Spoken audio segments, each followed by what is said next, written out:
like a spider person. Doesn't ring a bell. When I decided to make a video about Madam Web, there were plenty of nonsensical writing decisions that I could discuss at length. So when out of everything else, I specifically pick out the villain of the movie, Ezekiel Sims, as something to criticize, I hope I'm making it clear just how bad and poorly thought out his role in the story is. So let's take a look at why Ezekiel Sims is one of the worst villains to ever appear in a superhero movie. Sims first appears in the movie's opening scene in 1973 in the jungles of Peru, where he and the main character's mother, Constance Webb, are attempting to capture a rare species of spider with special healing properties. After some stilted plot exposition and an extremely badly edited cut between takes, these little spiders have the potential to cure hundreds of diseases. Constance finds the spider, which leads to Sims killing her and stealing the spider for himself. Already we have some major problems. For one thing, the movie makes no effort to explain why he actually wants the spider and why he's willing to go to such extremes in order to get it. It's not shown that he's sick or anything that would indicate that he needs the spider.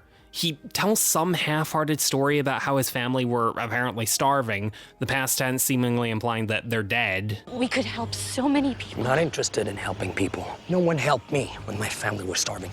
But I fail to see why this is relevant. If his family is already dead, then it's not like he's using it to save anyone. And this backstory never gets mentioned again, which makes me think that this was originally meant to be part of his character, but it got cut for whatever reason. Either that or it was never meant to be part of his story, and the line was just included because a writer felt like it. There's not even any reason given for why he needs to kill everyone and steal the spider when they all found it together. The idea is that Constance wants to use the spider for the good of the world, while Sims just wants to use it for his own selfish needs. But there's no reason given as to why this is an either-or situation. If there was some explanation like the spider dies or would no longer be useful if one of them used it, or even if he just wanted the power all to himself, then that would be fine. But instead, the movie just pulls this manufactured conflict out of nowhere because they gotta demonstrate that he's the bad guy, logic be damned. The funny thing about all this is that we actually got a very similar opening scene in the previous film in Sony's table scraps of a cinematic universe, Morbius. That movie also opened with a character going deep into the jungle to find a cure from exotic animals. A cure. It's finally possible. The difference is that in that movie, there was an actual reason for the character to be doing this. He was born with a debilitating condition and was looking for a way to make himself healthier. You know, it's really sad when fucking Morbius has a better understanding of storytelling than this movie. Seems that instead of improving their work in between movies, Sony have opted to go from making Morbius to making more BS. Cut to a little while later in the film, and we see Sims in the present day. Oh, I'm sorry, 2003, because the movie just had to make one of its supporting characters a young version of Uncle Ben and make the birth of Peter Parker a minor plot point. Something that I'm sure will become very crucial in a future movie that I'm sure we're gonna get. You know, right after Dakota Johnson finishes up the other project she's working on, like telling interviewers, I will probably never do anything like it again because I don't make sense in that world. We see that the spider's venom has given Sims the ability to glimpse into the future. Although they don't show what he actually planned to use it for when he stole it. As far as we know, he's just been sitting on his ability to do this, doing nothing with it for 30 years. However, this ability has led to years of being haunted by a vision of a possible future where he's killed by 3 girls dressed in spider-themed superhero costumes. Naturally terrified by this, he's dedicated years to tracking down these girls and killing them first. And this is where my main gripe with Ezekiel Sims and his role in the story comes into play. When you first see this vision of Sims' death, there deliberately isn't any context for it, which is meant to build up the mystery for the audience. And when you first watch the movie, well, I say first watch, I doubt many people were scrambling to watch this a second time, but you assume that this is something that the movie is going to elaborate on later on down the line. But by the time you make it to the end, you realize that the main reason there's no context is because there is no context to actually have. There's no situation the movie presents you with where this seems like a plausible outcome. What do I mean by that? Well, let's take a look at who these girls actually are. The 3 girls are Julia Cornwall, Anya Corazon, and Maddie Franklin. At the beginning of the story, they don't have any connection with each other, aside from the fact that the movie's main character, Cassie Webb, happens to have crossed paths with all of them. a fact which the movie implies is going to be relevant later on. You don't think this is weird? That we both know you? And then it isn't. It's honestly like the least weird thing that's happened all day. But anyway, the girls and Cassie all happen to be in the same location, which Sims takes as his chance to strike. Cassie, however, who's recently tapped into a dormant power to predict the future due to the same spider that Ezekiel stole, manages to see him coming and helps the girls escape. The strange thing, though, is that you would think, since Sims has been searching for these girls for years, that he would have a more subtle and effective plan than just murdering them, unmasked, in broad daylight, with multiple witnesses. I could understand if that was how he was characterized. Like, maybe his years of tracking them has made him obsessive and desperate, and it's causing him to make reckless decisions without thinking about the consequences. But that's the thing. The movie wants to portray him as this intelligent, resourceful threat. You'd think someone like that would consider the idea that, while avoiding death is nice, spending your life in prison isn't exactly an ideal alternative. After Cassie saves them, though, this is the point in the movie where it becomes increasingly evident that nothing is going to be done to flesh out Sims's vision. None of the three girls really do anything worthwhile for most of the story. They all just kind of hang out while Cassie drives them from place to place to keep them hidden. They're essentially all just damsels in distress and never give any indication that they're superhero material.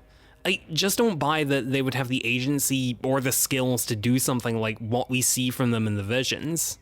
I also don't buy it because it doesn't even fucking happen. Fast forward to the climax of the movie, Sims is chasing Cassie and the girls throughout New York and eventually reaching them at the top of a collapsing building. You'd think this would be the moment where the girls would finally stop running and fight back against Sims to give some validity to his visions. Not to mention it might, God forbid, give the three girls some character development. But no, the three of them are all hanging off an edge with no way of saving themselves, and Cassie has to be the one to rescue them and defeat Sims. You've been trying to change your future, but the girls were never your future. I was.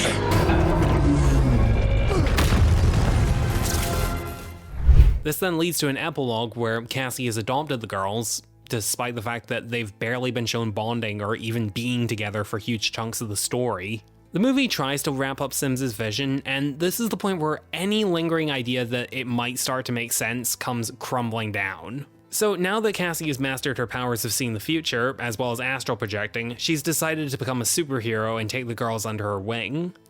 And this is where we finally see them wearing their superhero costumes from Sims's vision. And it's a reveal that comes right the fuck out of nowhere. For one thing, the movie never gave any kind of sign that the girls would want to become superheroes. I can almost believe that Cassie would do it since her former job as a paramedic revolved around saving lives, even if her decision to become a vigilante feels really rushed. But the girls never indicate that helping people or righting wrongs were things that they were motivated to do. They mention concerns they have throughout the movie, but they're all personal problems, nothing to do with wanting to fight crime. My mom's in a psych ward. She didn't really cope well after my dad left, and so I got sent to live with him and his new family, and I don't think that they want me there. My parents aren't around either. I think they resent how having a kid messed up their lives. My dad got deported 6 months ago. But my biggest problem, like I said, is the lack of context for Sims's vision. I gather the vision is what would happen if Sims did nothing to prevent it, and by hunting the girls down, he changed the future, dying in a different way to what was originally shown. But think about it. The reason why the girls get spider suits is because of their connection to Cassie, but the only reason they're connected to Cassie is because she saved them from Sims. So how were they going to become spider-themed heroes if Sims had never attacked them and Cassie hadn't intervened? You might argue that's the point of the scene where they realize that they all know Cassie to establish a connection that would have eventually led to that. But these connections range from being in the same hallway but not interacting, and being flipped off while driving. I'm not sure I can see how that eventually evolves into a partnership together.